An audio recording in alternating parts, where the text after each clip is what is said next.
Welcome to Strategy Talk, where the editors and contributors of Strategy Page discuss current events and other military-related topics with a splash of history.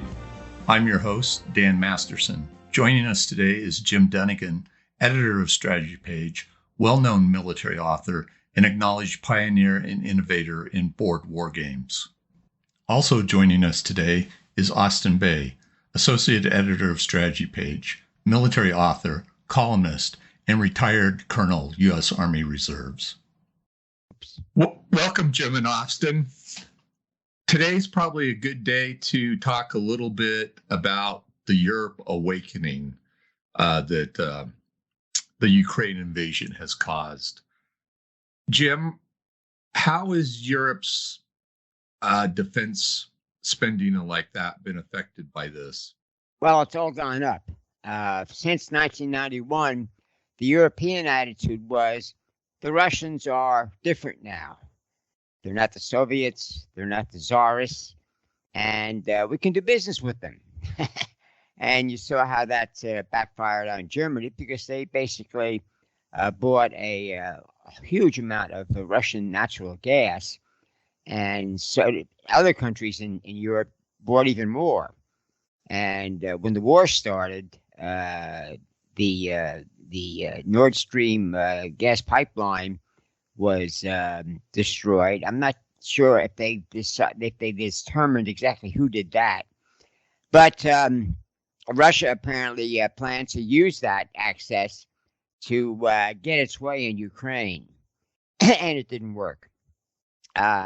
Europeans had now increasing their weapons production. Most of the military aid going into Ukraine has come from the United States. The Europeans simply didn't have that much to give. Now they're changing that. They're producing more munitions, but it takes time. They got to set up production and what have you. So do we, of course. We have to replace all that artillery ammunition. We got some from South Korea on the provision that we do not use it, pass it on to Ukraine. Now, the reason for that is interesting. The South Koreans want to maintain good relationships with Russia because Russia has a ability to supply North Korea. Now, they're using that now. They're basically buying ammunition, artillery ammunition from North Korea and sending in fuel and food, which the North Koreans desperately need. But still, the Japanese don't want to destroy their relationship with Russia even further. Of course, there may not be much Russia to offer, aid to anybody before long because they're in bad shape. What they've gotten from the North Koreans transported via the Trans-Siberian Express was iffy because they haven't been able to maintain the Trans-Siberian Railroad adequately. They haven't been able to maintain a lot of their infrastructure, in the last 10 years.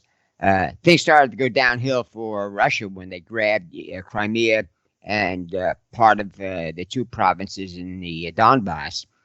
And it's just gotten worse for them. They attack Ukraine, and that basically wiped out their active duty army, destroyed most of their equipment and whatnot. They're reduced to basically importing, bringing out of reserve T-55 tanks. So the whole military political dynamic and economic dynamic may be changed for a long time between Russia and Japan and anybody else. But that's another story. But the Europeans have realized that they cannot, how should I put it, trust that the Russians will be pacific, as it were, in the future, even if the Ukrainians push them out of Ukraine, which the Ukrainians are insisting on. Now, for a while, the European NATO members, especially Germany and France, said, well, no, cut a deal. In other words, they were telling Ukraine, give up some territory, and the Russians will go away. Well, as far as the Ukrainians are concerned, that's not making the Russians going away. That's giving them an appetizer, and they'll come back for more. Now, it's ironic that the NATO countries the ones that joined after 1991, like Poland and the Baltic states, and now Finland, which has joined NATO, are more realistic about Russia. They all hoped that Russia would behave, and now Russia has clearly shown that it is not. Russia has published articles with government approval, because all the media in Russia is now basically state controlled. That includes portions of Poland that belong to Russia, Greater Russia, as it were. And the Baltic states, which used to be part of Russia, they go back into the embracing arms of Mother Russia as well. So Russia has basically created a lot more enemies than it had before they invaded, and the European states are rearming furiously, because now they believe what their Eastern NATO members have been telling them for a long time. Russia has not changed. Don't be fooled. And we'll see if that works out, because the Europeans have been very skippy on their defense spending since 1991 for a number of reasons, not just because of they felt Russia was no longer a threat, but also because they've been relying on the United States for so long, even when the Soviets were there, and the Americans have, with a certain amount of self-interest, come to the aid of Europe. But the Americans, even before, especially before the Ukrainian invasion, were getting a little ticked off at the Europeans. Said, look, it's costing us a lot of money. Now, the Germans, for example, have always paid the Americans a certain amount of money to cover the extra cost of maintaining American forces in Germany.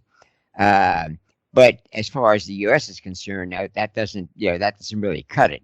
That's just a little, how should I put it, hush money. But the Americans are fed up as well. We had the same situation in Korea, where a lot of Americans saying, why are American troops still there? The North Koreans are in no shape to invade South Korea anymore. But the South Koreans, most anyway, want that American presence simply as additional insurance to make sure that the North Koreans don't try anything. Like I say, the North Koreans have been going downhill since 1991. I mean, they're in very bad shape. You're seeing a lot more starvation, homelessness. I mean, the poverty up there is reaching epic proportions. But that doesn't reassure North Korea in any way, because they realize that if things go totally sideways in North Korea, that will mean violence against the North. There are still thousands of North Korean rockets and artillery pieces, lined up along the DMZ, most of them within range of Seoul, where you've got about half the population, or nearly half of the population, and over half the GDP. So they are vulnerable. But Europe, they thought they were immune. They're no longer immune. How long and how far they will go to rearming remains to be seen. They tend to have short memories when it comes to spending money on their own self-defense. Austin, what's your view of what Europe has awakened to? Are there any things beyond increased defense spending?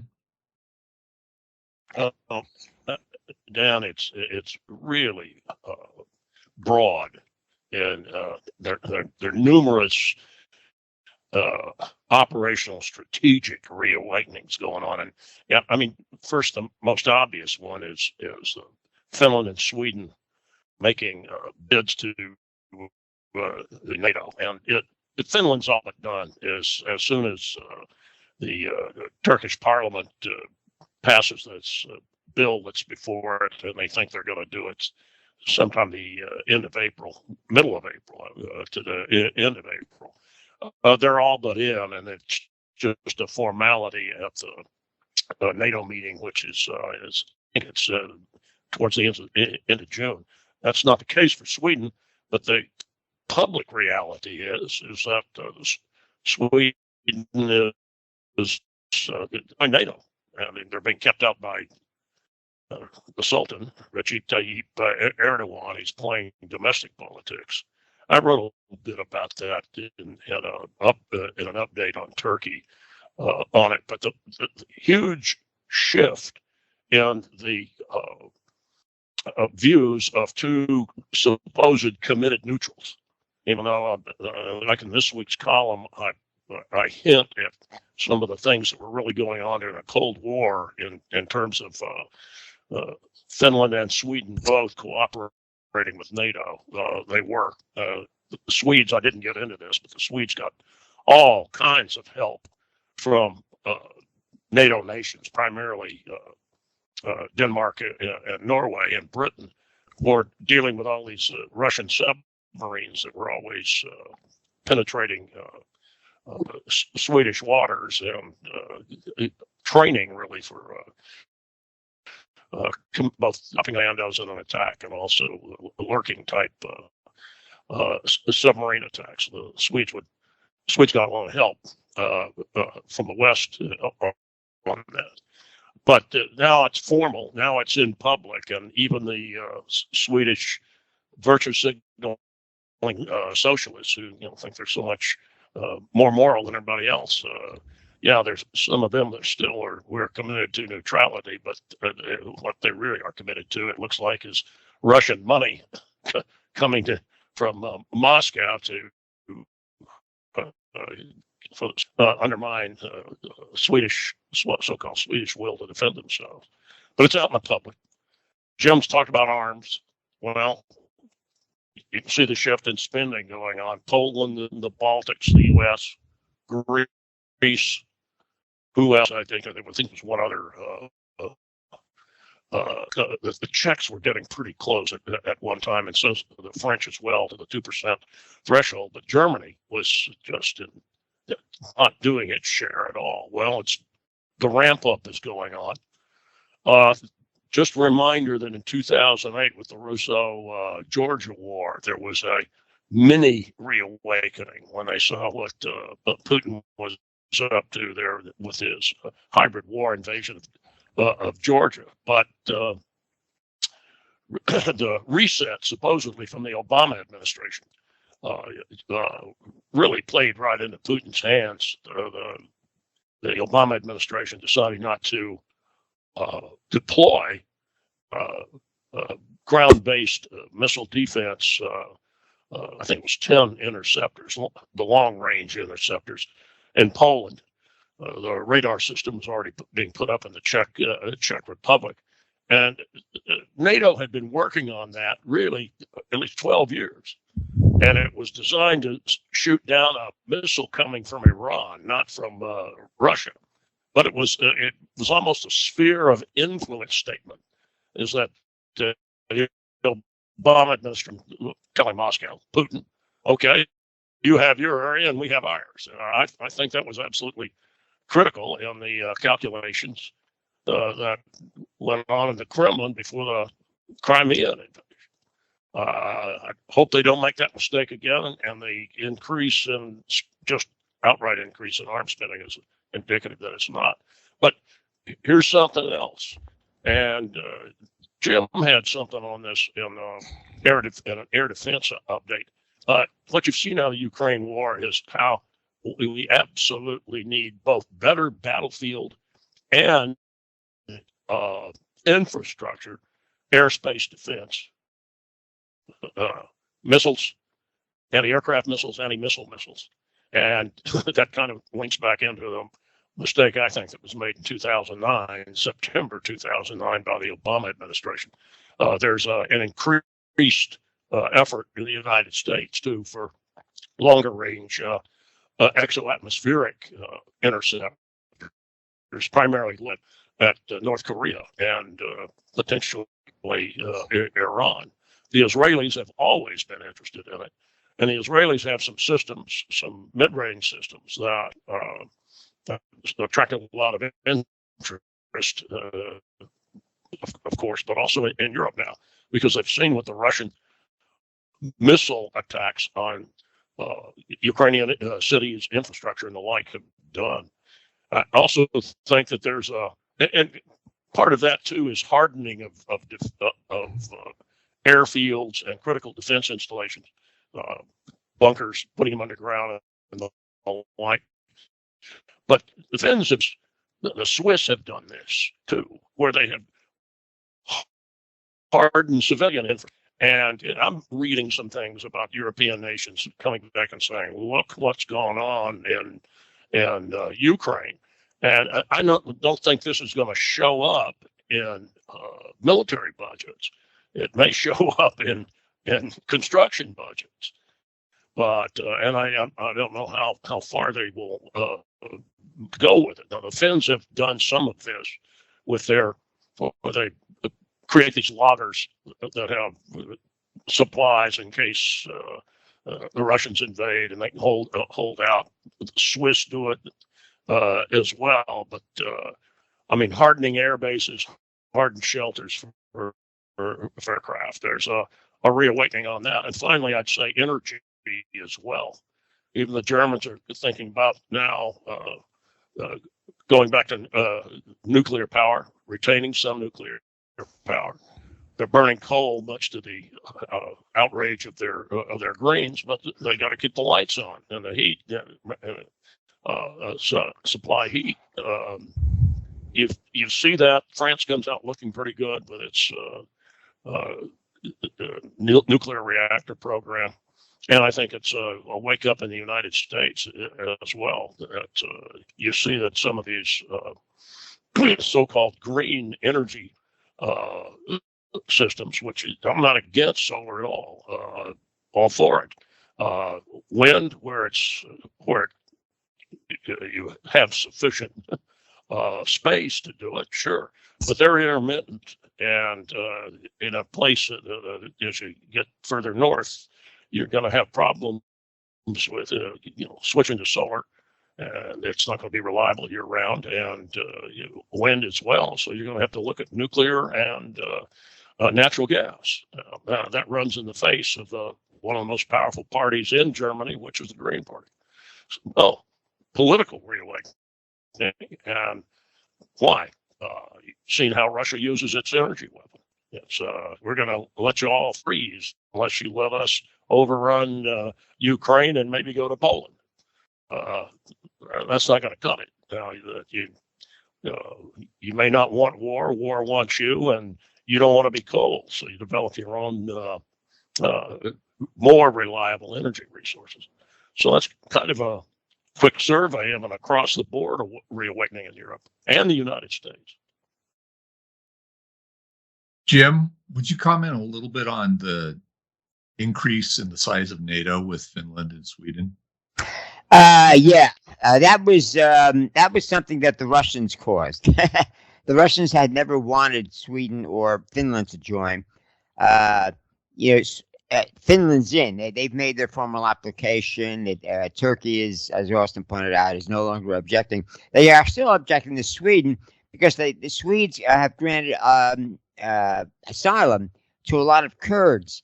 Erdogan in particular is maniacal about the Kurds. Every time he turns around, he sees another Kurdish conspiracy.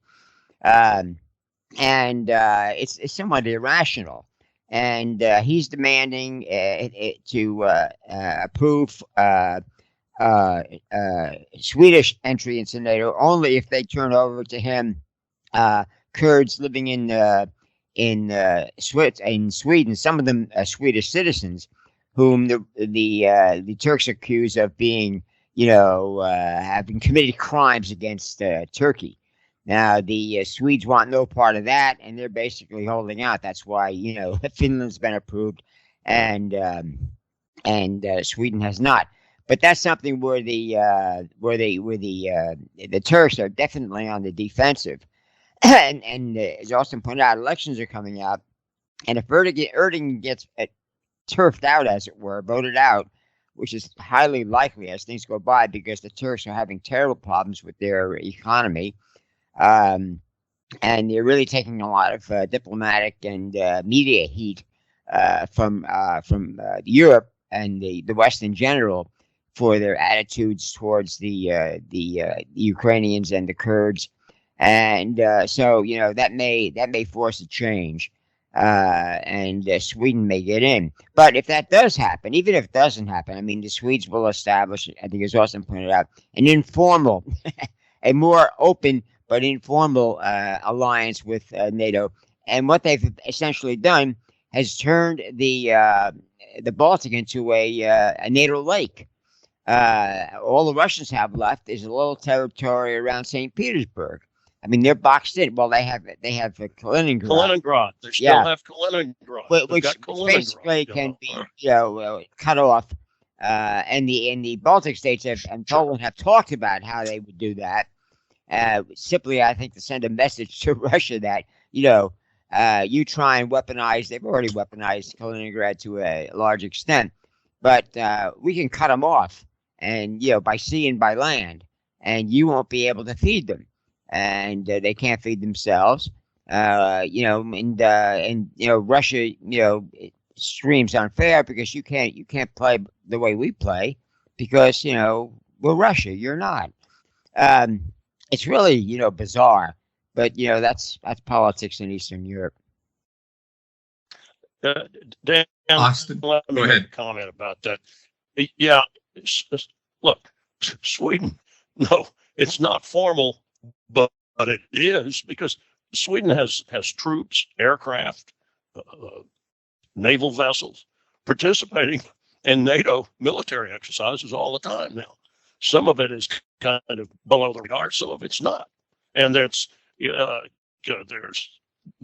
Swedes play in Norway. They've had exercises on a couple of their islands that are vulnerable to a Russian amphibious attack, or far less so because suddenly you have Americans and Brits, Poles showing up, and Finns in some of these exercises. And Finland has had, where I'll call them two good mid-sized NATO exercises on its turf in the last 18 months, and it's right out there in the open, and in both countries really, the majority opinion is this is good because we have known forever who the real enemy is, and it's not London and Washington. It comes from the Kremlin. Is where it comes from, and you just look at the Finnish defenses and the Swedish defenses, the way they're set up. So I mean that's right out there in the open. What Jim said about the Baltic being a NATO lake is right. It's a NATO lake now, and you bottle up Russian vessels in the Gulf of Finland, in St. Petersburg, and that exclave of Kaliningrad. Yes, the Lithuanians and Poles have talked a little bit about they don't like it because there are nuclear weapons there. I remember reading this was 2 years ago at least. It was before the big invasion, February 2022. Their defense minister in Lithuania. I also think Latvia had a leader there as well, and he says, yes, we know they have nuclear weapons in Kaliningrad. I think they know where they are. I mean, I think NATO knows exactly where they are in Kaliningrad. And sending a message back to the Russians, which is what Jim said. You think that is what you're going to use as a lily pad to launch an invasion. What it is a vulnerability. And after the attack on Ukraine, as Jim said, the Russians say, hey, we can do this, but you can't do it to us. You know what? It can be done to you. That's a message I hope that leads to a reawakening in Moscow. I don't know that it will, but it can be done to them. I don't want to see it because you'd start running the risk of a nuclear war. But there is more opposition in Russia to what's going on in Ukraine than appears in media. There's a lot of it, and one of the things you can tell is the resistance to conscription or resistance to being activated in the reserve. So many of the trained soldiers who had done their time in conscript, were conscripted at one time, have left. They go to Kazakhstan, they go to Turkey. For a while, they tried to go to Finland, but the border's shut down now, and it's not shut down. The Finns have closed it, but the Russians closed it because they didn't want their own people, mostly men, liable to military service, from going to Finland. That's another why I said there is a bit of a reawakening going on in Russia.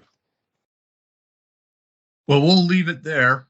Thanks for the update, and we'll talk to you next time. Till then, bye-bye.